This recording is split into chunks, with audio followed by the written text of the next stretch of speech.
ओम शांति। बाबा के मुरली में कई बार ये शब्द आते हैं, जहां निश्चय है वहां विजय है। तो निश्चय किन किन बातों में होना चाहिए ये आप भी जानते हैं। तो एक है स्वयं में निश्चय, दूसरा है बाप में निश्चय और तीसरा है ड्रामा में निश्चय। तो निश्चय का गहराई क्या है, क्या कसौटी है? केवल अपने को आत्मा समझने से ही निश्चय का सब्जेक्ट पूरा नहीं होता है। स्वयं में निश्चय के लिए कि जब हमारी शरीर से संबंधित कई तरह के हिसाब किताब बाहर आते हैं कर्म भोग के रूप में, पिछले रहे हुए हिसाब किताब के रूप में जब बाहर आते हैं, इन सब हिसाब किताबों में रहते हुए भी अपनी आंतरिक शक्तियों पर या अपने स्वयं पर संपूर्ण निश्चय, मैं हूं, शरीर है। बीमारियां, कर्म भोग ये सब शरीर में आती है, आत्मा में नहीं। आत्मा तो साक्षी होकर के इस शरीर के द्वारा कर्म भोग चुकतू करती है। तो स्वयं पर निश्चय का अर्थ है कि कैसी भी परिस्थिति, कैसी भी समस्या, कैसी भी व्यक्ति, कैसा भी वातावरण, इन चारों के बीच में रहते हुए थोड़ा भी हमारे अंदर संशय पैदा नहीं होना चाहिए कि मैं कर सकूंगा या नहीं कर सकूंगा, सफलता मिलेगी या नहीं मिलेगी, बीमारी ठीक होगी या ठीक नहीं होगी, ये हिसाब किताब कब तक मेरे साथ चलता रहेगा, चुकतू होगा या नहीं होगा। इस तरह के अनेक तरह के संकल्प विकल्प ये सब समाप्त हो जाते हैं। निश्चय माना निश्चय। जिन आत्मा को स्वयं पर निश्चय होता है तो निश्चयात्मक बुद्धि, फिर आगे आता है निश्चयात्मक बुद्धि विजयंती। तो एक है निश्चय और फिर आता है निश्चिंत स्थिति। जब मैं अपने स्वरूप को समझ लेता हूं कि मैं कौन हूं, इसकी 100% अंडरस्टैंडिंग आ जाती है कि मैं कौन हूं। मैं इस सृष्टि का मास्टर क्रिएटर हूं, मैं परिस्थिति का क्रिएटर हूं, परिस्थिति रचना है और मैं रचयिता हूं। हमेशा ये बात नोट करनी चाहिए कि चैतन्य का प्रभाव जड़ के ऊपर पड़ता है। चैतन्य शक्तिशाली होता है। चैतन्य कौन? मैं आत्मा। लेकिन प्रैक्टिकल में कई बार हम देखते हैं परिस्थितियों का प्रभाव, समस्याओं का प्रभाव हम पर भारी पड़ जाता है। अर्थात जब हम स्वयं को भूल जाते हैं कि मैं आत्मा हूं, तो एक तरह से ये मृत स्थिति, जड़ स्थिति हो जाती है। तो आत्मा भी जड़ बन जाती है।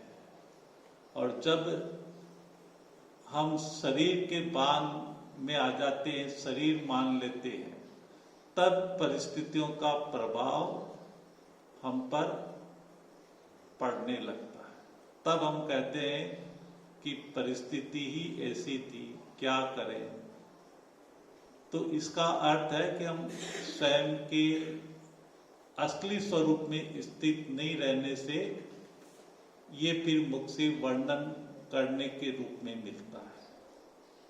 तो हमें मालूम होना चाहिए मैं चैतन्य शक्ति आत्मा हूं और मेरे अंदर इन्फिनिट शक्तियां हैं। मैं मास्टर सर्वशक्तिवान हूं। मैं मास्टर रचता हूं, परिस्थितियों का क्रिएटर हूं। जैसा मैं सोचूंगा वैसा ही होगा। हम जितना अच्छा सोचेंगे तो सब कुछ मेरे साथ अच्छा होगा। तो पहला है स्वयं पर निश्चय। जितना हम अच्छा सोचेंगे तो हमारी स्थिति निश्चिंत विष्णु के समान बनने लगती है। विष्णु को दिखाया है सागर में शेष शैया पर सोए हुए। इसका अर्थ ये है कि सागर में ऊंची ऊंची लहरें आती है तो भी विष्णु जी बहुत चैन से आराम से सोए हुए और साथ में स्वदर्शन चक्र घूम रहा है, अर्थात उस स्वदर्शन चक्र अर्थात स्वयं के स्वरूप का वो सिमरन करते हुए सांसारिक लहरों से मुक्त है। ऐसे ही हमारी स्थिति संसार में रहते हुए जो संसार की लहरें आती हैं, परिस्थितियों की, समस्याओं की, कर्म भोग की, माया की, प्रकृति की, तो इन सभी बातों से सेफ रहने के लिए जितना हम स्वचिंतन करेंगे, जितना स्वदर्शन घुमाएंगे और पर चिंतन पर दर्शन से मुक्त रहेंगे तो हमारी स्थिति विष्णु के समान निश्चिंत बनने लगती है। हम प्रभु के दिल तख्त नसीम बनने लगते हैं और जब ईश्वर के दिल तख्त नसीम बन जाते हैं तो वो आत्मा चिंता, भय और डर से मुक्त हो जाती है। कलयुग में जहां डर और भय कॉमन चीजें हैं, तो ऐसे कलयुगी वातावरण में रहते हुए जो स्वदर्शन चक्र घुमाती है आत्मा, तो उसकी स्थिति निश्चिंत बन जाती है। फिर तीसरा स्टेप होता है उसकी विजय निश्चित।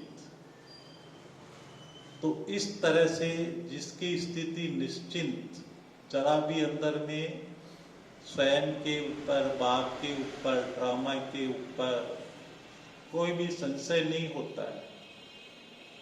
हर दृश्य में, हर पार्ट में निश्चयात्मक बुद्धि होकर के जो आत्मा चलती है, उसकी हर कर्म में, हर संकल्प में सफलता समाई हुई रहती है। संकल्प किया, सफलता मिली, सोचा, सफलता मिली। उसको कुछ भी मेहनत करनी नहीं पड़ेगी। सोचा, सब प्रैक्टिकल हो गया। तो इस तरह से उसके हर संकल्पों में सफलता का अनुभव होगा। तो इस तरह से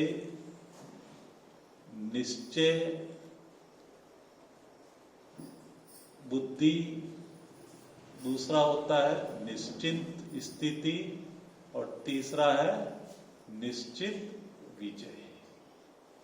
ओम शांति।